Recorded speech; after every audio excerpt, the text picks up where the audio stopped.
Hey, what is going on, Los Angeles? It's J. T. And today is Wednesday, November 19th, 2025. And on this installment of JT the Alley Storyteller podcast, yours truly wants to keep things not just local, but stateside.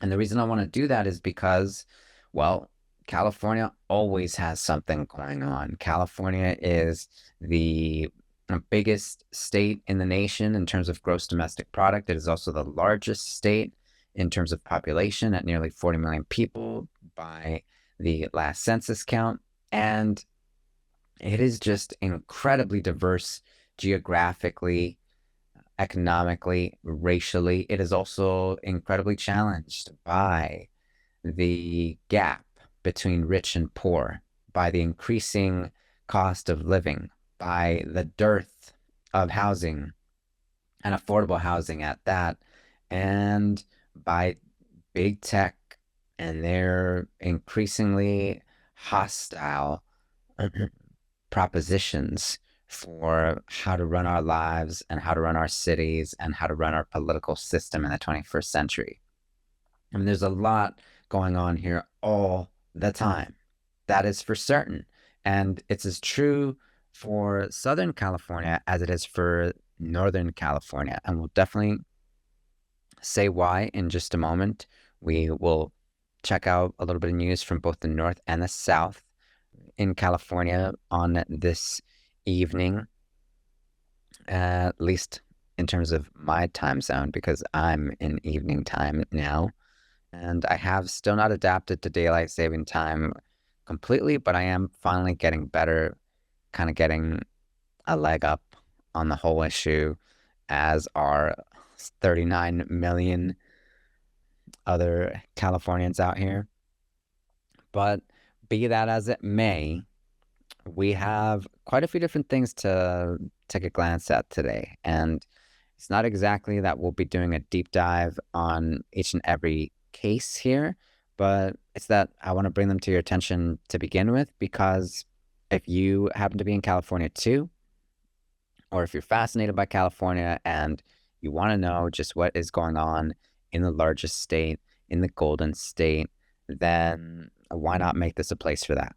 It's as simple as that. So let's take a look first at what I've got just up on the screen here, which is the McChrystal Group's report, published alongside and for LA County on none other than the Pacific Palisades and Eaton Canyon fires, which absolutely devastated Los Angeles County this past January.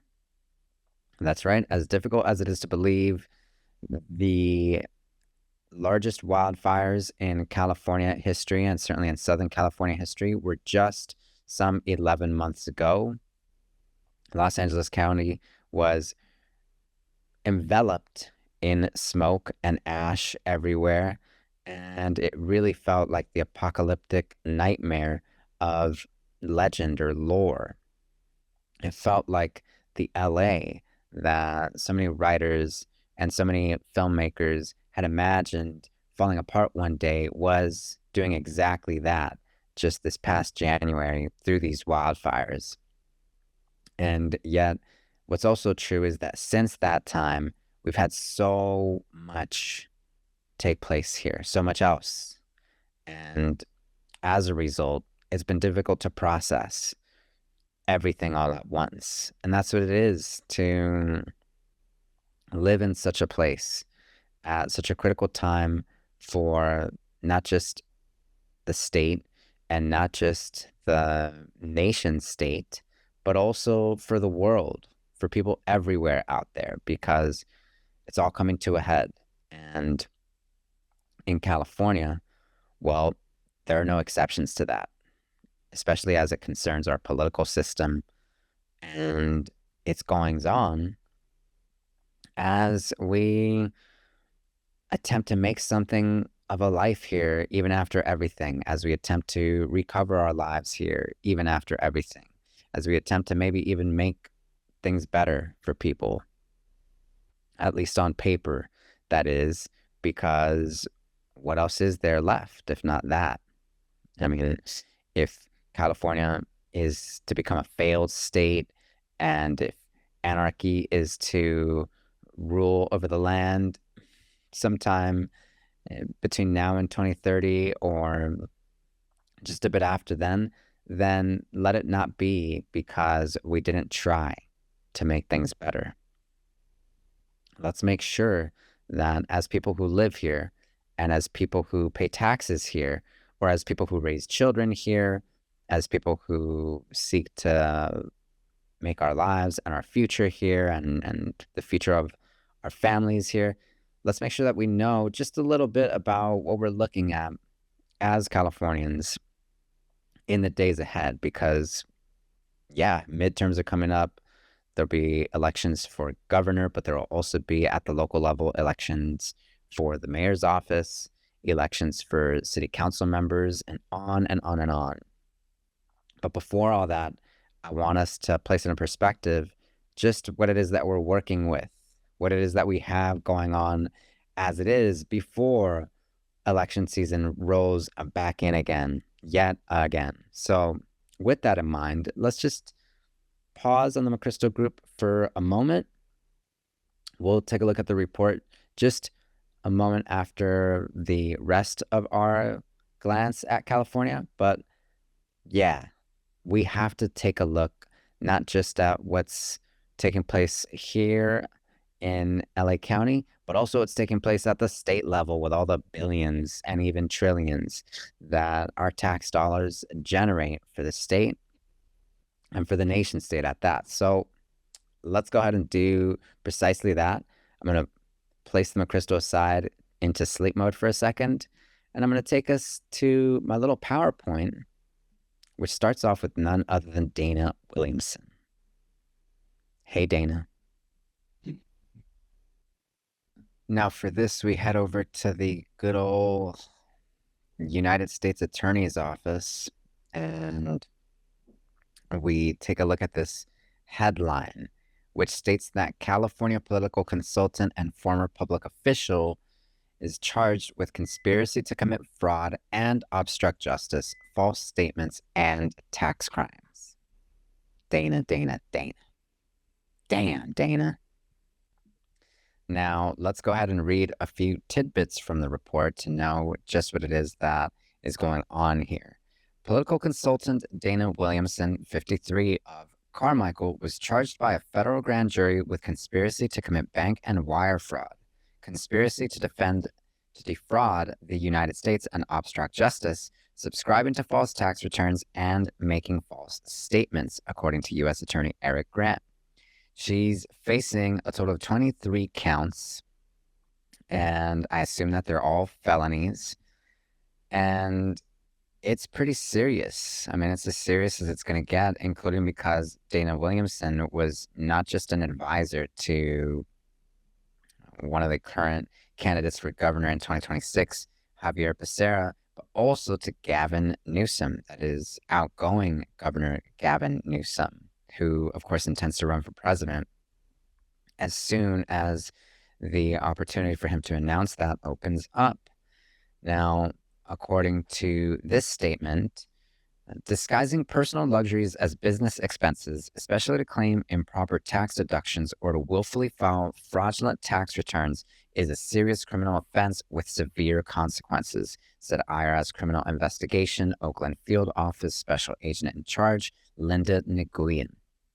IRSCI will pursue charges against those who deliberately exploit their business for personal enrichment. Let's go through some more just to be sure, according to the department.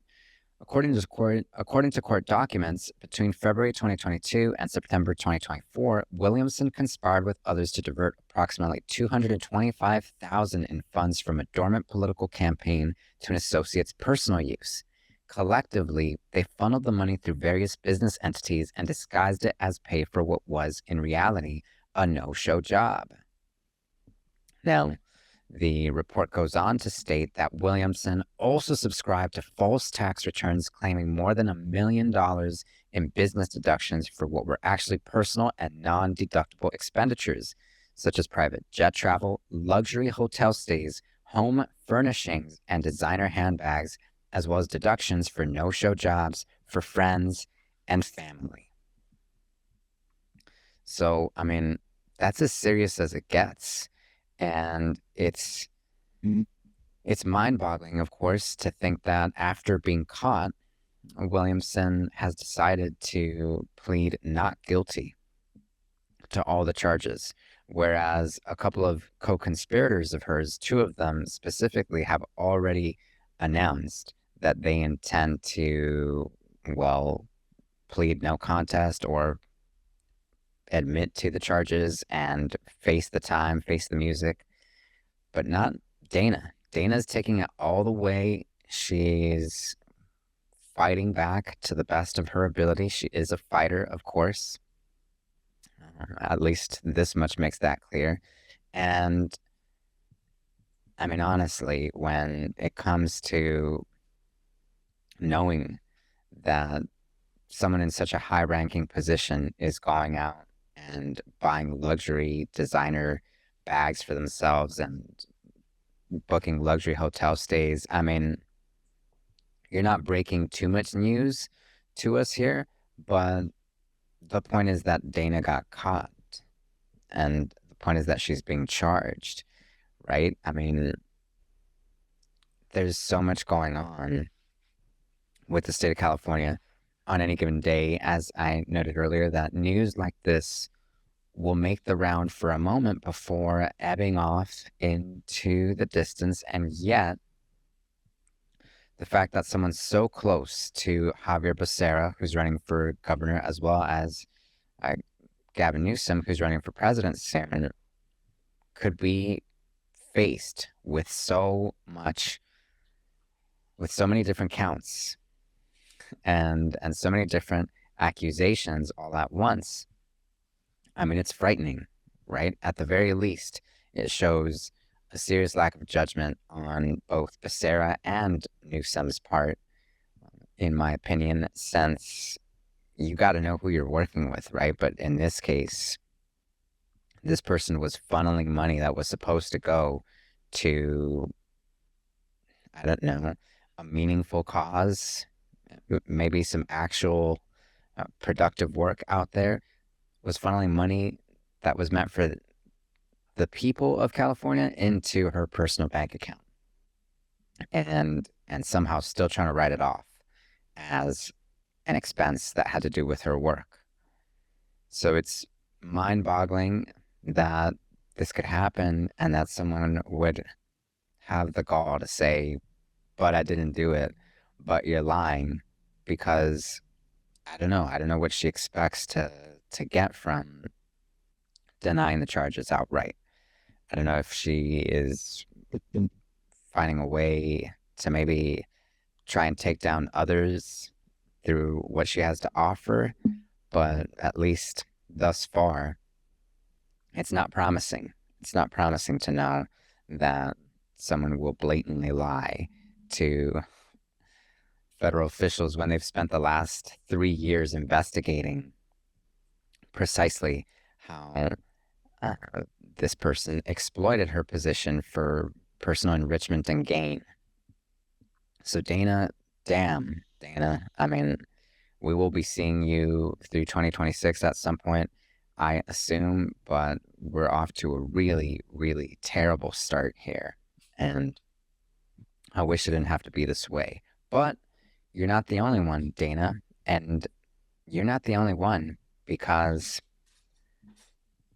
lo and behold, before us, we have here Rob Bonta. Man, oh man, oh man. Another thing I did not anticipate nor want to do on this installment of JT the Alley Storyteller podcast, but which I must, because it concerns us. It concerns every last one of the 40 million here who are supposed to be represented by officials like not just Williamson, but also by officials like Bonta. Now, for this, we head over to Twitter, or Elon Musk's X, for a moment to check out this statement by Ashley Zavala, a reporter up in Sacramento, which states that California Attorney General Rob Bonta spent nearly $500,000 of his campaign funds on legal services related to the bribery investigation in Oakland involving ex-mayor Sheng Thao. And so we'll go ahead and read a couple of paragraphs from Zavala's report on it, which states that 2 days before he announced he'd not run for governor or seek re-election as Attorney General in February, Bonta made 5 separate payments to the law firm Wilson, Sonsini, Goodrich, and Rosati, totaling $468,228. The money specifically came from his 2026 re-election campaign account, which had about $6.2 million in it as of October. Dan Newman, Bonta's senior advisor, confirmed to KCRA3 that the payments are for legal help in the East Bay bribery investigation that involves Oakland's ex-mayor Sheng Thao and the Duong family. Bonta was not charged with the crime when the investigation was made public in January. Man. So what we learn then is that the Attorney General, basically the top cop in the state of California, has himself had to defend his name against a connection to bribery involving former Oakland Mayor Sheng Thao and her husband Andrew Thao, who were charged with channeling funds, that is taxpayer money, to their own accounts for, as it was the case with Williamson, more no-show jobs. Somehow Bonta was connected to the entire fiasco and spent money which would have gone to his 2026 re-election campaign or his run for governor to instead defend himself against charges by the FBI or from the FBI against his name. It's stunning, a stunning development. And of course, his spokesperson Newman comes out and says, hey, like, he wasn't charged with a crime. So, I mean, I think you can probably connect the dots there and figure that there was a heads up about the news coming to light. And so they prepared their statements. They knew exactly how they were going to play it. But clearly, we have what is likely some cooperating here, right? Some kind of negotiating by Bonta and his team so that they can get away at least without seeing any jail time, maybe even at least without seeing any charges brought to their desks. I mean, it's incredible. It's incredible that from Dana Williamson, an advisor to the governor's office and another state senator's office, to the attorney general's office, we have to the mayor's office over in the East Bay, actually. We have just one file after another on these folks. And it's incredible because, as far as I understand, the charges are years in the making.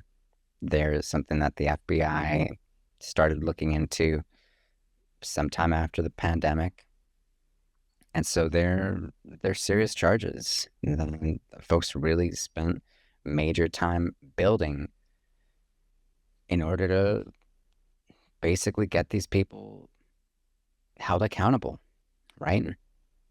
But if Bonta is taking money that was donated to him by who knows what organization or who knows which individuals, and using that money to clear his name or to go into a room with these FBI investigators and talk trading, talk insider secrets that he can dole out for them so as to clear his name, then I don't know who's in charge of any justice in the state of California, right? I really am at a loss.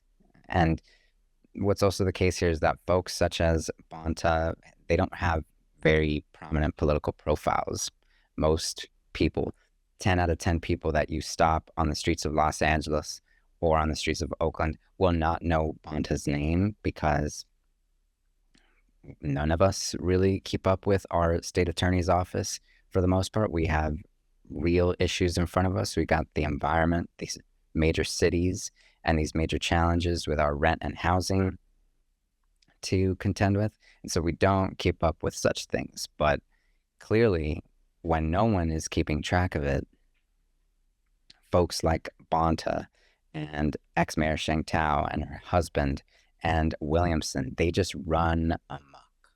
And it's devastating to anyone who actually intends to do a meaningful job for the constituents of California, and to go the distance for the workers here, for the families here, for those people who deserve better here, when news like this lands, because it affirms the suspicion that folks have that the vast majority of politics is incredibly sold out and corrupt and beyond anything like salvaging.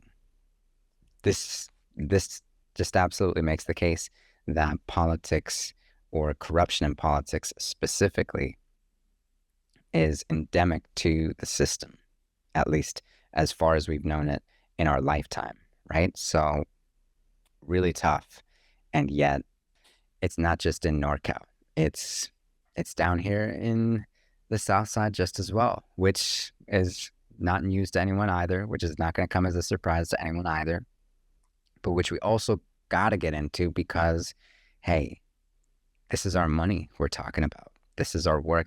These are our taxes. This is our time that we're talking about, and that of our children. So we may as well lay down some of the facts and really see what's going on. So let's take a look at who else follows here. That's Sheng Thao, and then that's a protester.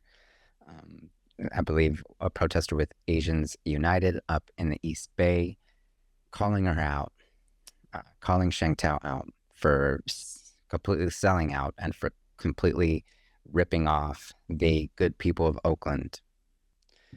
But it's not just out there in Oaktown and in Sacramento. It's also out in Orange County. And what we have in front of us is a testament to that. What we have in front of us is a Vietnam memorial that never came to fruition as it was intended to, because most of the funding for the memorial was, as it happened up in the north, completely funneled into personal accounts, into tiny nonprofits and their executive directors' pockets, because it was too easy, I suppose. And yet, guess what? It was too easy. It was so easy that you all got caught. Specifically, Andrew Doe got caught while he was the supervisor of the 1st District in Orange County. And I believe that even as he was being brought into the light for his role regarding the mismanagement, or exploitation, or circumvention of the funds which were supposed to go to the memorial, Doe still went up and said, "Hey, I did nothing wrong. What are you talking about? Like, I'm good. I'm not the issue. You're the issue." And it didn't pan out too well for him. He would, in fact, have to resign from his position as supervisor in that district, and he's serving time somewhere. I don't know just where, but it's because, hey, when you promise something like a Vietnam memorial, which is going to draw a lot of attention your way, especially from the veterans community, but also from anyone who claims to support the veterans community, or who does actually support the veterans community, and you don't deliver, or all you deliver is this excuse, this atrocity, folks are going to notice, and they're going to come back at you. They're going to be fuming mad. And that's exactly what happened to Doe out in Orange County. But it is, once again, a missed opportunity to involve everyday people, working class people, in the political system. Because forget the the big national picture and the whole discussion on Republicans versus Democrats, or Kamala Harris and Donald Trump out there, or two political philosophies in DC that are really just the same, kind of pretending to oppose one another. Forget all that for a moment. Like these politics and the politicians that we've pointed at, or the public officials who we've noted so far, hey, that's all right here in the state of Cali, and that's all right here for the cities of California. Has nothing to do with whether Doe is a Republican or a Democrat. It has to do with the fact that, hey, it was too easy for Doe and for Thao and for Bonta and for Williamson to take from the system and get away with it for just long enough before time was up. And the question, of course, is not whether they're going to be brought to justice or not. Really, the question is, how much more of it will the people take? How much more of it can people take at a time when the cost of living, at a time when the wealth gap between rich and poor, at a time when climate catastrophe is getting worse by the year and stripping people of opportunities day and night, at a time when technology and this AI bubble, as I see it, continues to devour more and more work for everyday people out there. How much more of this can they take? I'm not sure, but we do have to bring it to light, and we do got to talk about it for a second, because this is exactly why people stay away from politics as much as they do.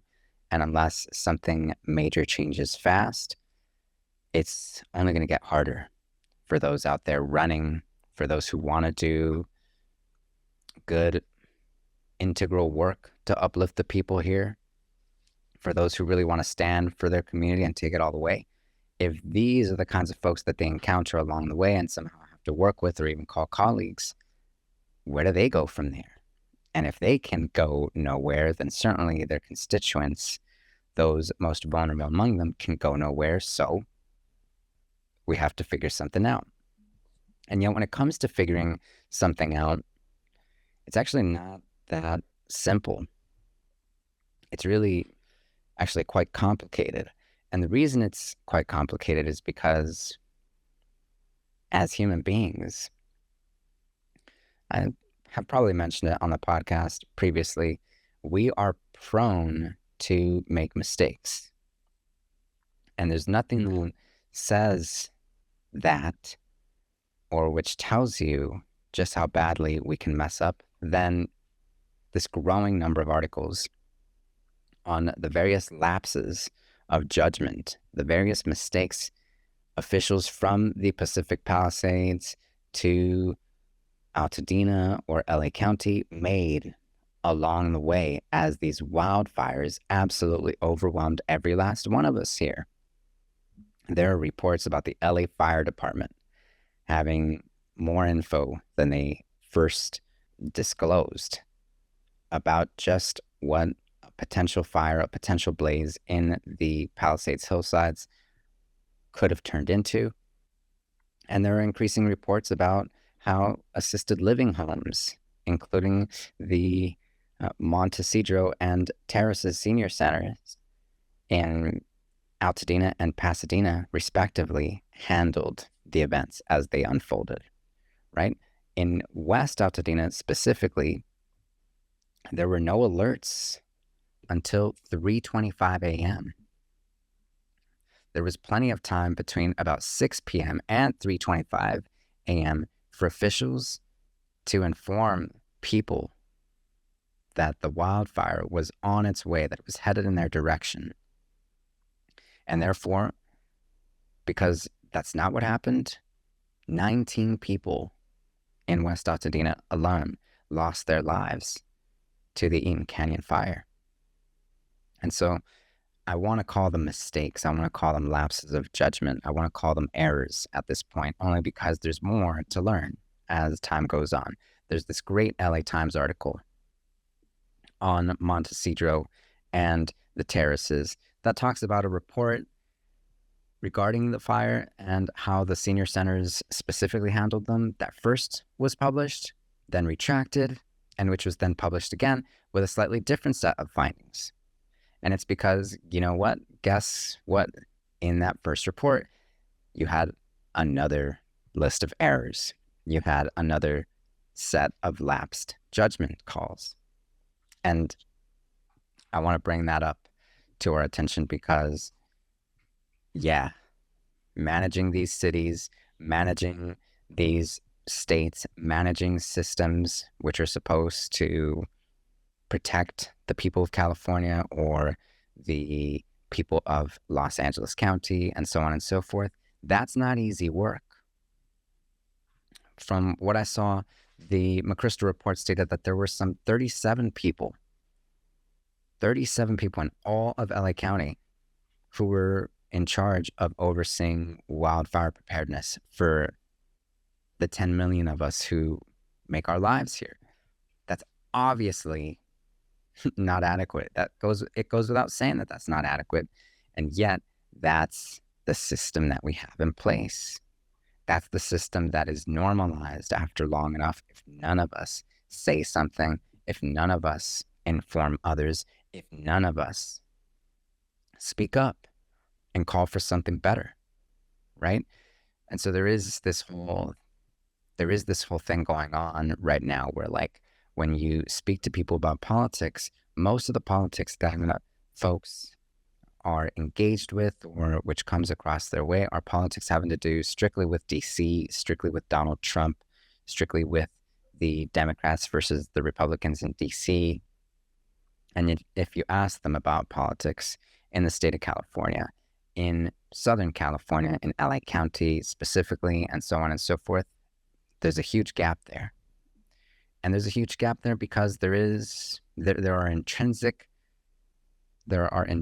shortcomings with the system in its current form. And that anyone who lives in LA County, anyone could have told you that back in January when we were getting text alerts about evacuation orders in areas that had no such need to evacuate, not just once, but twice, as the system struggled to find itself, as these officials struggled to make a meaningful contribution to a collective defense against the disaster, right? And so it's not strictly to judge, and it's not strictly to say that we need to fire all of these officials and that we need to make sure that they never step foot inside of public service again, but it is to say that error just comes with the package. It's just a part of what is going to happen so long as human beings are the ones overseeing pretty much any operation anywhere in the world that has to do with how we live together or how we survive together. And so this is definitely a time for us then to think a little bit about what kind of system we want going forward, right? Because if the idea is that maybe once Waymo and Sam Altman and the Silicon Valley techies who've made the news most recently, if the idea is that we should just leave the rest of our organizing, the rest of our ideating to them, then guess what? We're in for a rude awakening, because all those folks care about is lining their own pockets. They're good. In the climate catastrophes of the future, they will have their own private firefighting forces, which might even include some firefighting robots. I don't know. They're working on it somewhere, somehow. And so they're going to be all set. So the question is, where do we go? Where do our people go? Where do our children go? That's what we have to look at as a collective here. Certainly, as we move towards the Thanksgiving holiday, I think, at least for me personally, the question is not just what I'm thankful for, but what I am thankful I have the opportunity to address in a meaningful way as we head into a new year with so many different challenges facing all of us. So yeah, that's our report or our summary for this installment of JT the LA Storyteller podcast. I'm happy to share a link to this report by the McChrystal Group and LA County in the show notes so that you might see it for yourself. Of course, time is limited, and of course, none of us can get through 133 pages on just any old afternoon out there. This is a podcast for workers and by workers, so I understand time being limited, but I do want you to take a glance where you can at just what speaks to you and even what really pushes you, what really ticks you off, because you need to see that and you need to find a way to engage that and to get others to engage it with you too, since, hey, if these folks that we've elected aren't going to be taking care of it, as evidenced by the episode we just got through, then someone's got to do it. Somebody's got to do it, because we know now, we have proof now, that if we leave no one to do it, which is basically what has essentially happened over the last couple of years when it's come to just these handful of officials alone, it's chaos. It's theft. It is exploitation at the most obscene and disgusting even levels. So let's figure something out. Let's let the city know, and let's let them know, because it's J.T.